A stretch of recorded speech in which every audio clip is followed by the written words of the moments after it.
All right. Hey, everybody. This is Kyle with Simulation Lab here in Brooklyn, New York.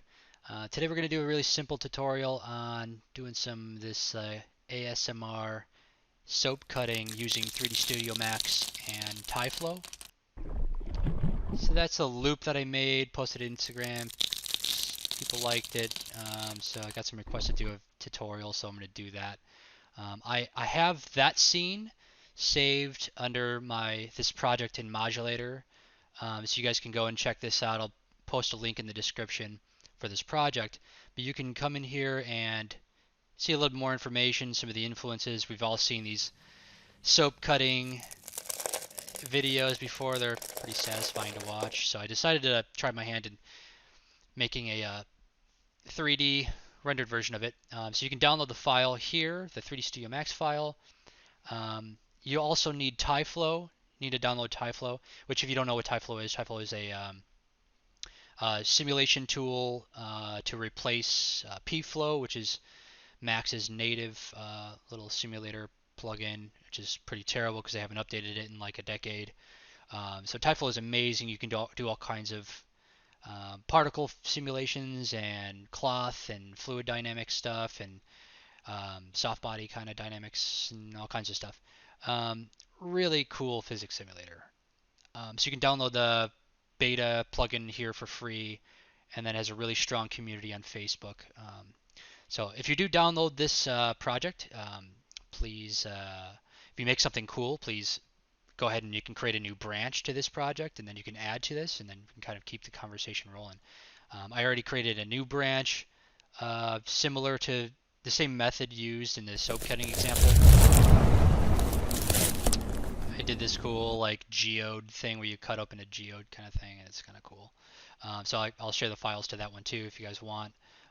Otherwise, yeah, check this out, add to it, share your thoughts, and so let's jump into Max. And first things first, we're gonna have to go ahead and set up our units. Make sure I typically use metric units, so it's just easier to work with. Centimeters, and then 1 unit equals 1 centimeter. Pretty basic. And then we'll create like a plane. Maybe make this like 30 by 30. And then 60 by 60. It's a pretty big number for this tutorial. Maybe we'll just bring it down a little bit. 50 by 50, that's pretty good. Make sure this is, just for clarity's sake, make sure that's centered up. And we can hide the grid for now. I don't really need it. Okay, so what we're going to be doing is we're going to create the voxels first as actual geometry. There's a couple different ways you can do this. You can use like another plugin to create voxels. You can use like Modifier to create a bunch of voxels over like a piece of 3D geometry or whatever. Or you can create the voxels in Tyflow as part of the simulation. Either way, whatever you want to start with, this can be a little easier. So we'll just do it this way for now, and then maybe in a different tutorial we'll do something different, different method. So for this, we're going to just do an edit poly. We'll just inset these. This is not really like a beginner tutorial about using Max. So maybe we'll create other like more modeling tutorials in the future. Let's do something that's pretty good. Keep the good spacing there. And then we'll go ahead and detach these faces. And then we'll just delete the inner faces. And then that just leaves us a plane with a bunch of surfaces that are all attached. And then we can grab this, do a shell modifier to give it thickness. 0.5 is actually looks pretty good, so we'll stick with that. And then we can flatten this, convert to editable poly. And that just makes it one object that has a bunch of voxels built into it. So now from here, we can go ahead and create our Tyflow simulator.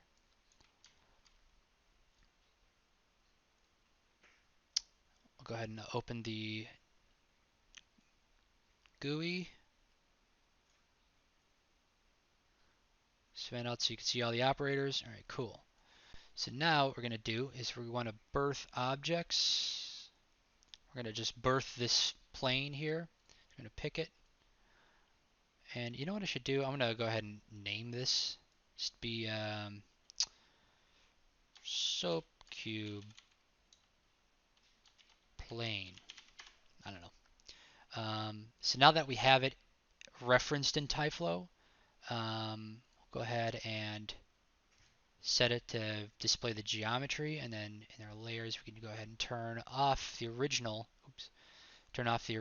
soap cube plane. We don't need that anymore because we have it referenced in Tyflow.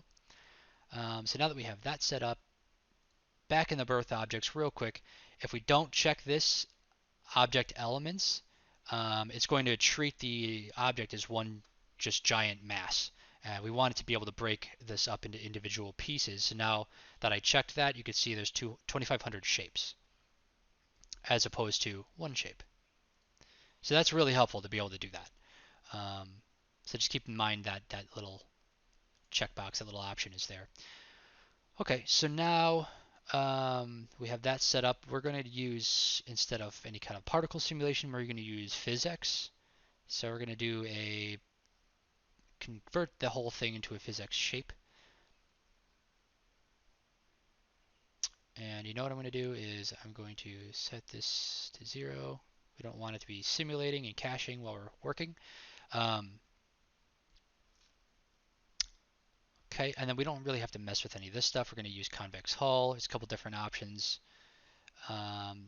Tyflow doesn't currently support concave meshes, but you can get around it by using this little mesh modifier. But for now, we're going to use convex hull because each individual block is a convex piece. Okay,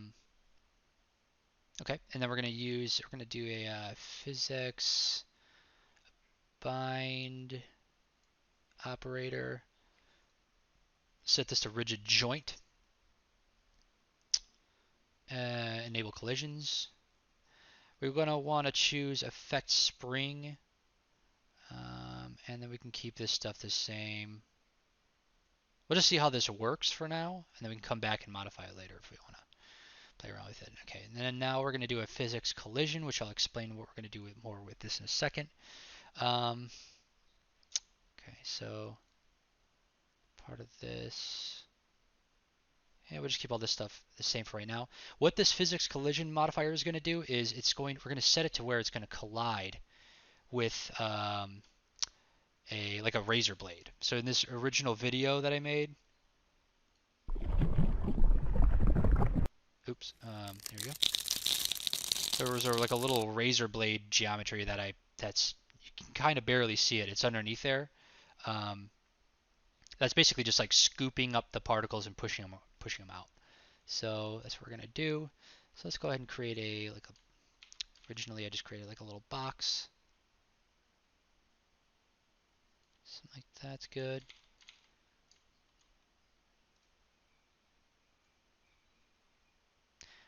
Yeah, it's fine.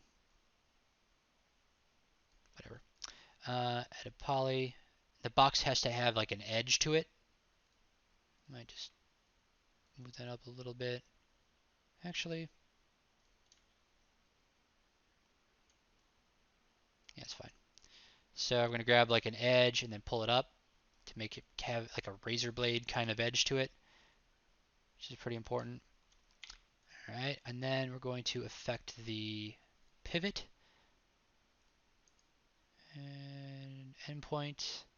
Oops, endpoint. Move this pivot to the edge there, right at the edge. So now when we rotate it, it's going to be bound to that edge, so we can do whatever we want with it now. So we'll go ahead and do it from the corner here. So maybe I'll like lay this down real good like that. It's back to view. Turn that off. Then we'll like place it over here to this corner. And then we have a frame count at 180. That's pretty good. It's 6 seconds it's good enough for a little YouTube or Instagram video or whatever you want to do with this thing. A little practice thing. So we'll go ahead and maybe we want to have the razor like pass like underneath the cubes for like 4 seconds or something. So um, do auto key and then bring this. Well, like for now we're gonna turn off our simulator to oops, turn back on our soap plane, and then real quick we're gonna name this razor, whatever, blade, something. And then scrub out till like 120, and then we'll just go ahead and move this guy to the opposite end. See? That'll be good. All right. Okay, and then in our layers we can go, oops, geez. We can hide the original soap cube plane, turn back on our Tyflow.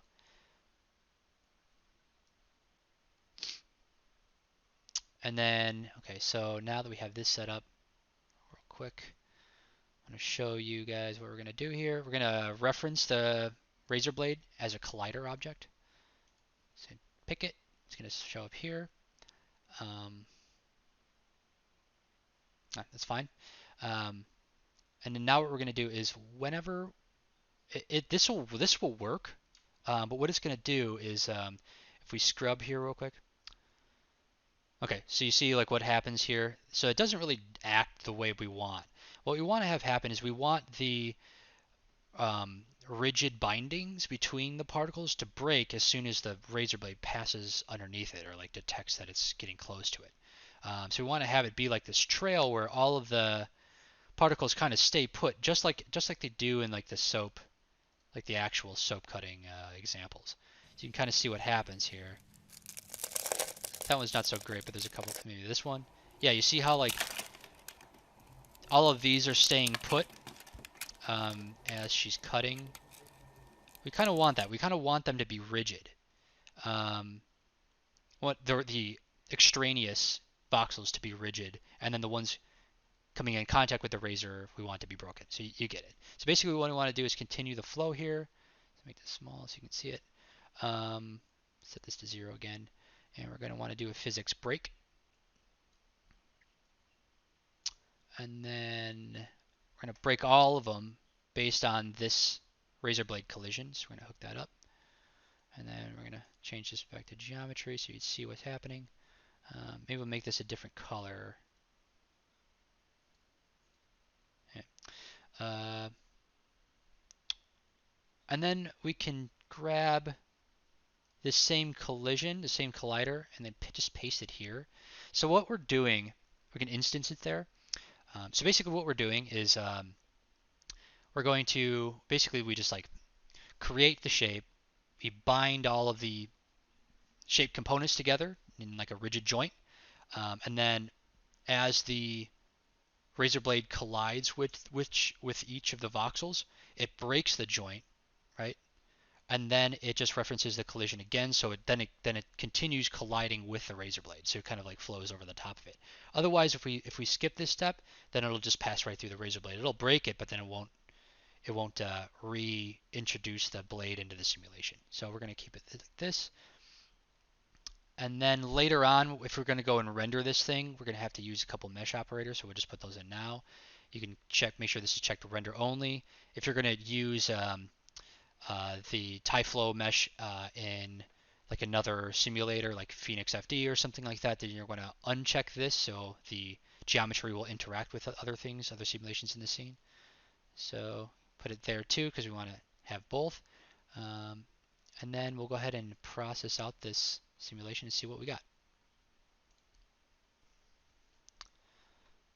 Okay, simulation's done. It only took a couple seconds, so that's cool. Pretty fast. It's doing just like what we want. It's kind of introducing a little bit of interparticle collision. We can clean that up with increasing the substeps of the overall Tyflow simulator. So under the physics tab here, actually that's fine. Substeps, we can increase this just a little bit. We'll maybe put that up to like 6 or something. Nice. Looks groovy. So I like what's happening there. They're kind of like jumping up on top of the other voxels, leaving like a trail behind it. It's kind of cool. And you can continue to play around with this. You could do all kinds of stuff. You could maybe make a plane underneath this and then bind all the cubes to the plane and make it have like a more of like a snappy, like a rigidity to the voxels being pulled up from a surface or something. Um, just like in the actual soap cutting videos. But this is pretty close. This is nice and satisfying to look at. So we'll go ahead and stick with this. And then now we'll go ahead and set up a couple lights and a camera, and then I'm going to add like a dummy plane in here that's not going to be part of the simulation, but what it's going to do is it's going to just put this down to 1, maybe make this like 40 by 40, and set this, 0 that out. And then this is just going to like, when we render it, it's just going to make it all uniform. So now we'll make a couple materials. For the original scene, I used V-Ray because I used Phoenix FD for the little liquid simulation that happens right here. Goes bloop. But we're not going to do the liquid simulation in this video. We can save that for another video. But for this one, we'll just like make I created this material already. Maybe we can make it like a nice pale pink or something. That's kind of cool. And we added a little bit of reflection and a little bit of glossiness to it. And then that we can apply directly to our our Tyflow simulator and the background plane. It's nice and uniform.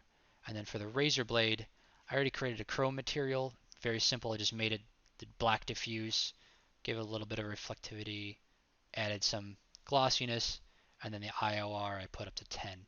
You probably won't even see this in the actual rendering, but we'll just keep that there for now.